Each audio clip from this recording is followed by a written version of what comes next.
రాష్ట్ర ప్రభుత్వం గుర్తించాలి. అయ్యా, ఏదైతే కందుకూరు నియోజకవర్గ శాసనసభ్యులు ఉన్నారో ఆయన నియోజకవర్గంలో దారకానిపాడు గ్రామం కూడా ఒకటి ఉంది అనేది శాసనసభ్యులు, గౌరవ శాసనసభ్యులు గుర్తించుకోవాల్సిన అవసరం ఉంది.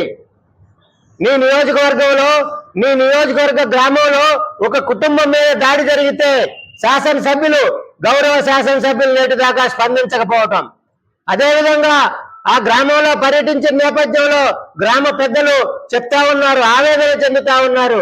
అయ్యా, మా గ్రామంలో మా వర్గం మీద దాడి జరిగితే రాజకీయ కోణంలో కూడా మాకు మద్దతు కొనసాగట్లేదు. ఎవరైతే హత్య చేశారో వారి పక్షానే న్యాయం కొనసాగే విధంగా రాజకీయ నాయకులు కానీ ప్రజాప్రతినిధులు కానీ మద్దతు తెలుపుతా ఉన్నారని గ్రామ పెద్దలంతా కూడా ఆవేదన చెందిన పరిస్థితి ఉంది.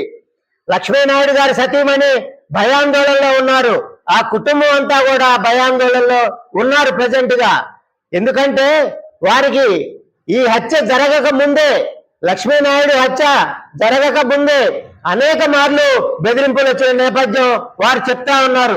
అదేవిధంగా ఆ బెదిరింపుల నేపథ్యంలోనే లక్ష్మీనాయుడిని తొలగిస్తాం, తప్పనిసరిగా మిగిలిన వారిని కూడా తొలగించుకుంటాం, తప్పనిసరిగా కూడా ఇంట్లో మహిళల మీద కూడా దాడులు కొనసాగుతాయనే హెచ్చరికలు చేసిన నేపథ్యం కుటుంబ సభ్యులంతా కూడా, గ్రామస్తు నాయకులంతా కూడా చెప్తున్న నేపథ్యం ఉంది. దీని మీద అందుకనే రాష్ట్ర కాపు జేఏసీ పక్షాన, బలిజ సంఘాల పక్షాన, కాపు సంఘాల పక్షాన మేము డిమాండ్ చేస్తా ఉన్నాం, రాష్ట్ర ప్రభుత్వాన్ని పూర్తి స్థాయి విచారణ రాష్ట్ర ప్రభుత్వం ఆదేశించాలని చెప్పి సవివరంగా కోరుతా ఉన్నాను.